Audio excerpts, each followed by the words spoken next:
जदि आपणक दांत एमती पोक खाऊँगी तापाई बहुत बढ़िया घरोई रेमेडी मु नहीं आसी बिना पैसा खर्च रे आमे दांत बिंधा आउ दांत पोक खाइबारू मुक्ति पाई परिबा। नमस्कार कुकित मिर्चा चैनल को बहुत बहुत स्वागत। ये देखंतु मु को पत्र आनी यही पत्र द्वारा आमे दांत पोक खाइबारू बंद कर परिबा। दांत पोक खाइले दांत मूल बिंधि थाए पानी जमिकी आ खाद्य ता भितर रहीकि पचिकी बहुत बिंधा होता है।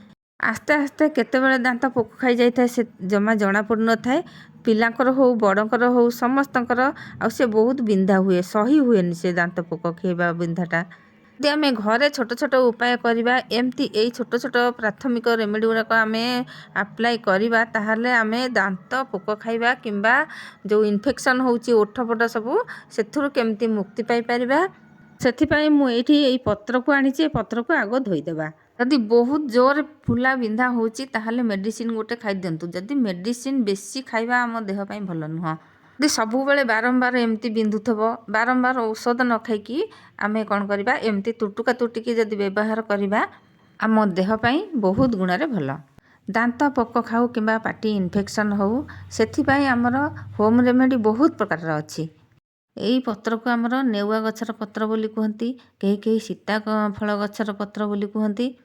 तो से नेउआ पत्र को आम किछिटा नहीं आसिबा ताकू कौन करवा आम बाटी दबा शिଳରେ बाटीदेले पूरा पालिश होगी बाटी हम आ जदि ग्राइंडर रे बाटिबे ताहले एमिति पेस्ट भली हबनी माने बहुत पत्र दरकार हम बाटिला बेलू। तो सेथिपाई अल्प पत्र तो बाटिबा ताकू शिଳରେ बाटीदबा सेथरे किछि हलदी गुंड मिसेबा आउ एठी देखंतु मु लवंग किछि नै आछि से लवंग गुंड करके पकेदेबा भल भाबरे मिसेदेबा। जदि लवंग से पत्र सहित बाटी देबे आहुरी भल हबो। दांत मुह इन्फेक्शन होगी मुहटी गंध होथबो जेतेबेले जोठी आमे कथाबार्ता करूथिबा तो गंध होथबो केडे जोर गंध होथबो जन जनकर पाटी एमती इन्फेक्शन होइथिबो तो आकू नेकरी पाटी रे लगेबा। आ दांत जदि पोक खाइथिबो दांत मूल रे आकू लगेबा दांत घसिला बेले जेमती पेस्ट घसंती सेमिति ही नेकरी आंगुठी रे नेकी घसिबा। आकू जन जनकर पान खाइकी पाटी खाई जाई थाए तो जितेबाला तरकारी पत्र खाइबे किंबा कौनसी राग जिनस खाइबे किंबा लुण बहुत पाटी पड़े सेठी आमे कौन करबा एमती टिके नहीं जावा तेल तेल पकेकी मुहरे लगेकी दांत सारा घसीदेबा पाटी सारा लगेदेबा। आपन जान नाहंती जितेबाला पाटी खाई जाई थाए खाली तेल भी घसीदेले एमती इन्फेक्शन होइथिबो तो केते दूर कमी जिवो पूरा थरे दुई थर लगेदेबे सोरिष तेल कमी जाई थाए। मुहर इन्फेक्शन को ये बहुत बढ़िया रेमेडीटे आकू आपण नेबे एमिति जेमती पेस्ट घसंती एमिति आंगुठी रे चारिआडे दांत सारा घसीबे लाग लाग 3-4 दिन कि 5 दिन एमती घसीबे देखिबे निश्चय कमी जिवो आउ आपन को औषध किनिबा को पड़िबनी पैसा खर्च करबा को पड़िबनी। आकू रखी देइथिबे फ्रिज रे रखी देइथिबे आज लगेबे पुणी काली लगेबे एमती करिवे।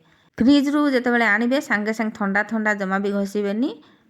आउ ए जो पेस्टटा मु अधा रखी एथरे मु तेल पकेइनी दांत पोक खाइथिबो जेतेबेले ए पेस्ट को नेकी दांत रे लदी देबे लदी देकी किछि समय रखिबे तापरे जांके मुह देबे संगे संगे मुह धोई देबेनी। किछि दिन एमती कला परे दांत जदि पोक खाइकी बिंधुथबो ताहले निश्चय कमिबो।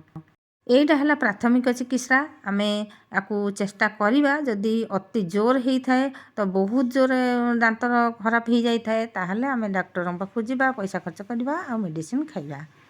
सोरिष तेल आम दांत पाई मुह पाई बहुत गुणरे भल बहुत रोग भल करथाए आम पाटीर आउ सेथरे जो नेउआ पत्र मिसेली तार उपकार को आहुरी 2 गुण बढ़ाई दिए।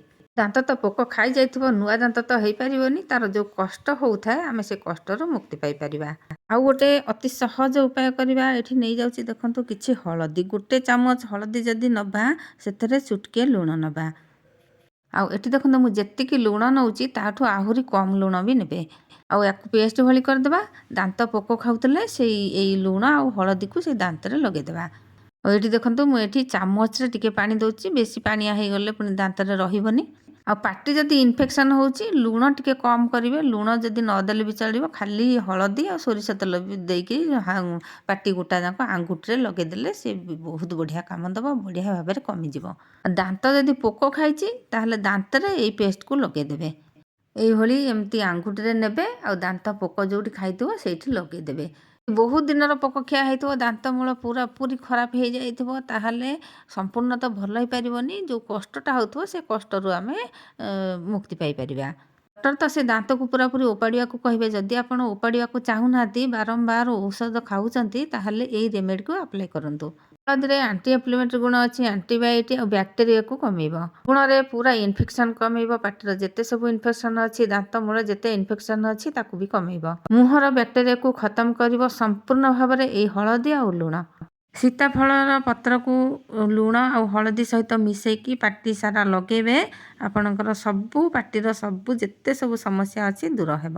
ଚ୍ୟାନେଲରେ ଯଦି ନୂଆ ଅଛନ୍ତି ପ୍ଲିଜ୍ ସବସ୍କ୍ରାଇବ୍ କରିନିଅନ୍ତୁ, ଆଉ ପାଖରେ ଥିବା ବେଲ୍ ବଟନ୍ରେ ଦବାନ୍ତୁ, ଅଲ୍ରେ ମଧ୍ୟ ସିଲେକ୍ଟ କରନ୍ତୁ, ଯାହାଫଳରେ କି ମୁଁ ଆଗକୁ ଯେଉଁ ଭିଡ଼ିଓ ପକାଇବି ଆପଣଙ୍କ ପାଖରେ ସର୍ବପ୍ରଥମେ ପହଞ୍ଚି ପାରିବ। ଆଗକୁ ମଧ୍ୟ ଏମିତି ନୂଆ ନୂଆ ରେମେଡ଼ି ନେଇ ଆସିବି, ନୂଆ ନୂଆ ଟିପ୍ ନେଇ ଆସିବି। ଆପଣମାନେ ନିଶ୍ଚୟ ଭିଡ଼ିଓକୁ କଣ୍ଟିନ୍ୟୁ କରନ୍ତୁ। ଆଜି ପାଇଁ ରହୁଛି। Thanks for watching. ଜୟ ଜଗନ୍ନାଥ।